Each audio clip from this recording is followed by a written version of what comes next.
Imagine this for a moment. You wake up one morning, and without any warning, your life is exactly as you've always dreamed. Financial security, deep purpose, meaningful work, inner peace. Most people smile at that idea, then sigh, and quietly return to their routines as if it were some unreachable fantasy. But here's the truth. Success is never about luck, and it's never an accident. It doesn't happen to you. It begins the moment you decide that it will. That sounds simple, maybe even too simple. But it's one of the most powerful principles in Napoleon Hill's philosophy. Success doesn't start when the stars align. It doesn't start after your debt is paid, or your confidence is finally strong, or the timing is just right. It starts when you finally say, I'm done waiting, I choose to change. Because in every person's life, there's a silent but defining moment, a fork in the road where you realize no one is coming to rescue you, no one else is responsible for your fulfillment, no external event will hand you your dream. And in that moment, you either retreat into comfort or you decide to become the architect of your future. That decision is not a dramatic event. It won't come with fireworks or applause, but it is deeply personal. And once made, it shifts your entire psychology. The mind stops looking for excuses and starts searching for strategy. The question changes from why isn't, gee, this happening to me? You see, most people are trapped in the illusion of passivity. They believe success is a matter of conditions of being born into the right family, in the right country, with the right circumstances. But Napoleon Hill's genius was in exposing that lie. He proved that success is internal long before it is external. It begins in the realm of decision. That inner moment when you stop fantasizing and start constructing. This isn't just theory, it's psychology. When the brain registers a true decision, it begins filtering reality through a new lens. It eliminates distractions. It opens up resourcefulness. It tunes into possibilities you previously ignored. A real decision is not a preference, it's a psychological contract. You stop negotiating with your excuses. But here's the paradox. Most people believe they've decided when in truth, they've merely wished.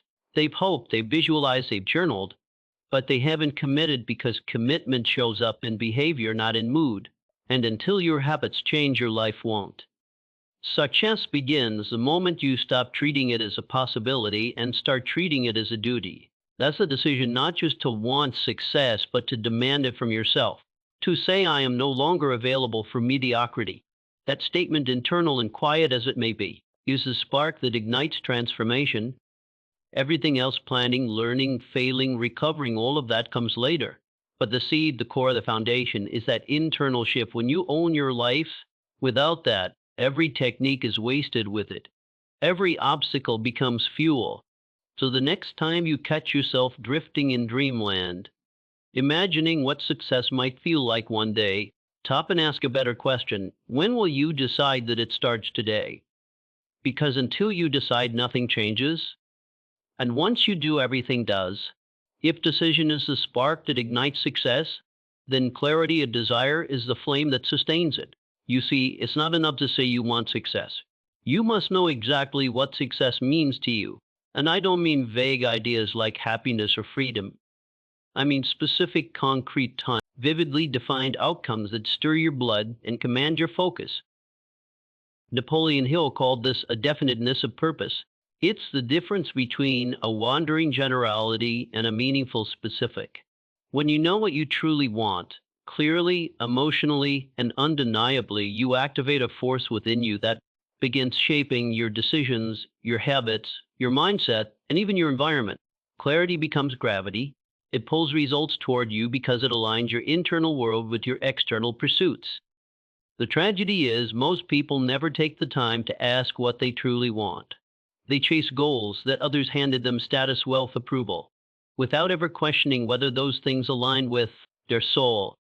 And then they wonder why their motivation dies in the middle of the journey. You cannot persist in the face of adversity if the dream isn't yours to begin with. Let me be clear, the mind is like a lens. Whatever you focus it on, it will begin to magnify. But if the image is blurry, if your goals are vague, then all your energy will be scattered. Focus thrives on specificity. That's why people with clear desires don't just move faster. They move with power. They don't hesitate at every crossroad because they already know where they're going. Think about this: a ship without a compass will drift even if it's perfectly built. In the same way, a brilliant mind without direction will waste its potential. Hill didn't say, have a rough idea of where you're headed, not a passive interest, not a lukewarm wish and obsession. Something you think about when you wake up, when you eat, when you rest, something that anchors your discipline and kills your distractions. There's a powerful psychological principle at work here. The brain is wired to conserve energy. It resists uncertainty. So when your goals are unclear, your mind hesitates, stalls, delays. But when your vision is vivid, your brain stops asking whether it starts asking how. That shift from doubt to strategy is what turns average individuals into high performers. But clarity doesn't come by accident. It comes by conscious reflection. You have to sit with yourself in silence, away from the noise, and ask the hard questions. What do I want? Why do I want it? What am I willing to give in return? These are the questions that sculpt your path. And unless you answer them, you will always be reactive, moving fast but going nowhere. Here's something else to remember. Your clarity must be emotional, not just intellectual. It's not enough to write down goals on paper. You must feel them in your bones. You must see them so clearly that your current reality starts to feel uncomfortable. That discomfort is what drives transformation. That's how you know your desire is alive. So let's bring it together. The decision to succeed means nothing if it isn't guided by a clear, burning desire. It's that vision, sharp, passionate, non-negotiable, that turns a choice into a calling. Don't just want success. Define it, name it, see it, obsess over it. Because once you are clear, life begins to move in that direction. And once it moves, there is no stopping it. Once you've made the decision, and your desire is crystal clear, the next law comes into play. You must act like it's already yours, not someday, not when the stars align. Right now, this is where most people shrink. They wait, they hope, they plan endlessly. But success doesn't wait for the perfect moment. It responds to the energy you move with. And the energy of certainty always outperforms the energy of hesitation. Napoleon Hill taught that faith, real, active faith, is a state of mind you create through affirmations, repetition, and most importantly, action. You don't wait to feel confident to begin. You begin and confidence catches up. Faith is built like a muscle. You exercise it by behaving in alignment with your vision before there's proof. That's what separates those who manifest results from those who only admire success from a distance. It's easy to say, I believe, but how do you behave when no one is watching? What do your choices look like at 5 a.m. when the alarm goes off, or at 10 p.m. when you're tired and tempted to quit? Those small decisions reveal whether your belief is real or just a mental fantasy. When you act like you already possess the life you dream about, your subconscious begins to reshape your self-image, and once your identity shifts, everything else follows. Here's the psychological key. The brain cannot tell the difference between reality and deeply imagined belief, especially when that belief is backed by consistent behavior. This is why visualizing success is just a motivational gimmick. It's a neurological strategy when paired with action. It rewires your nervous system. You start filtering the world differently. You start seeing opportunities instead of obstacles, solutions instead of excuses. That's not magic, that's alignment. But understand this: acting as if isn't pretending, it's becoming. It's aligning your habits, speech, posture, and choices with the version of you that already owns that result. Ask yourself, how does a successful version of me walk, talk, spend their time, handle pressure? And then start behaving like that today, not tomorrow. The behavior comes first, the results follow. This is where people often get stuck, in the gap between knowing and doing. They think reading more books, taking one more course, or waiting for one more sign will get them ready. But the truth is, readiness is a myth. You don't get ready, you get going. The world responds to movement, not perfection. And ironically, it's in moving forward that you discover what you're truly made of. Acting like it's already yours creates momentum. Momentum creates belief. Belief transforms identity. And identity drives destiny. That's the chain. That's how the invisible becomes visible. But it all starts with your willingness to show. up like you already belong in the life you're building, even if no one claps for you. So don't wait for permission, don't wait for proof, decide it's already yours. And then live in alignment with that decision. Speak it, walk it, build it.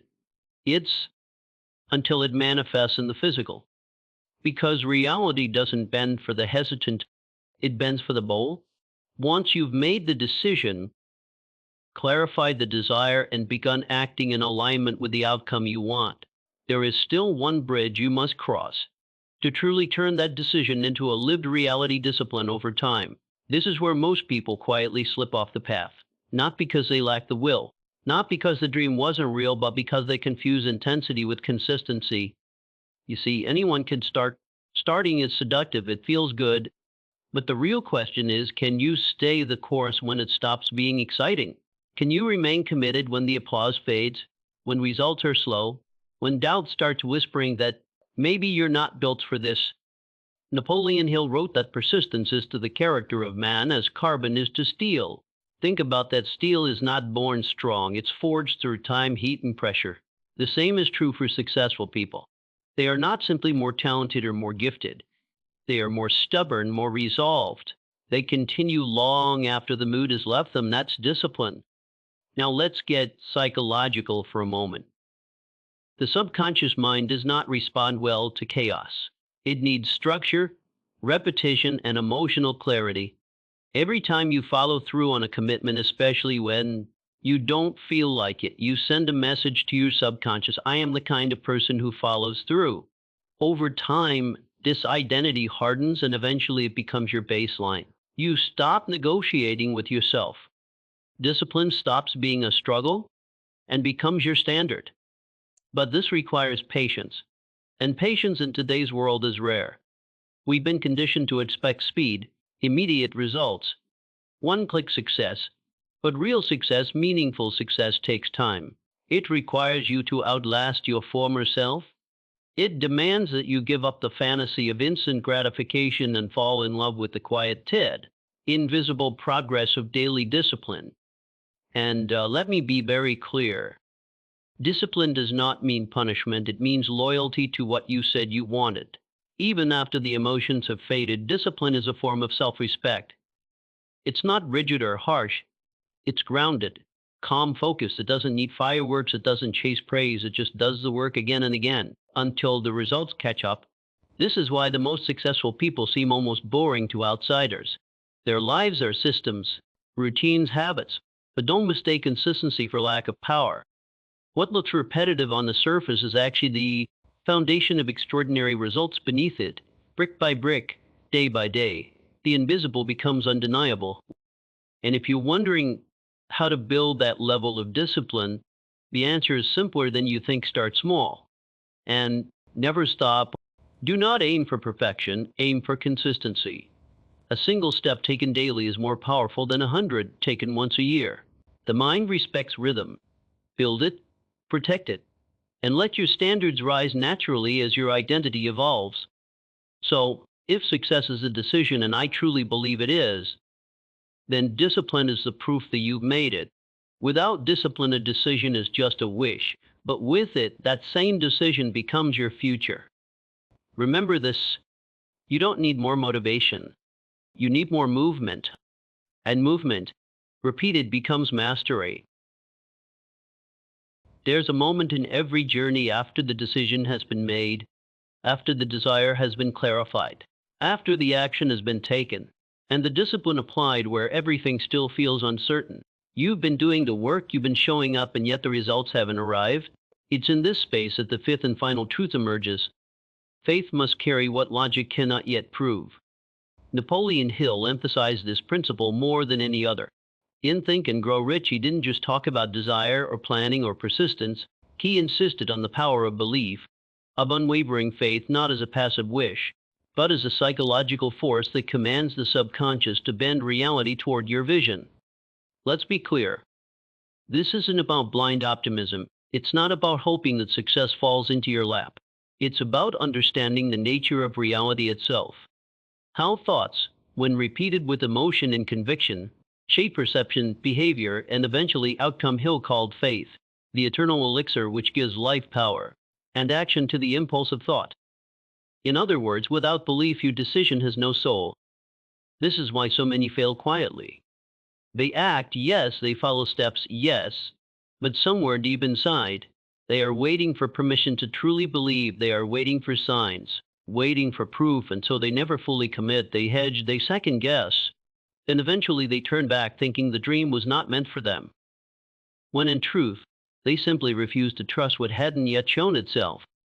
You see, every major transformation in your life will demand that you walk through uncertainty as if the outcome were already guaranteed. That's faith acting in the absence of evidence. Building while others watch and wait, believing when there is no applause, no promise, and no map, only the echo of your own conviction. And here's the irony: faith isn't mystical, it's mental conditioning. The more you practice it, the stronger it gets. The more you align your internal dialogue with the life you've chosen to create, the more your subconscious begins to accept that reality is fact. And once that happens, once your mind accepts success as inevitable, your behavior becomes unstoppable. You stop looking for validation and start creating it. Faith also protects you from fear. Fear is simply imagination turned against you. It uses the same mechanism, belief, but projects it onto failure instead of triumph. Hill famously said, "Fear is nothing more than a state of mind." If that's true, then faith is the antidote. It's the state of mind that says, even though I cannot yet see it, I know it's coming. And let me tell you something, most won't. Even the strongest minds waver. There will be days when doubt knocks hard, days when your own voice will betray you. That's when you must go back to your decision, revisit your why, reignite your desire, recommit to the process, and most importantly, speak the truth of your vision louder than the noise of your fear. Because at the end of it all, what separates those who win from those who merely try is not just strategy, it's certainty. A certainty that grows not from outcomes but from alignment. That is the highest form of belief, not hope but knowing. So let me leave you with this. If success is a decision, then faith is its foundation. You don't wait for belief, you build it. And when belief becomes unshakable, success stops being a dream and becomes your reality.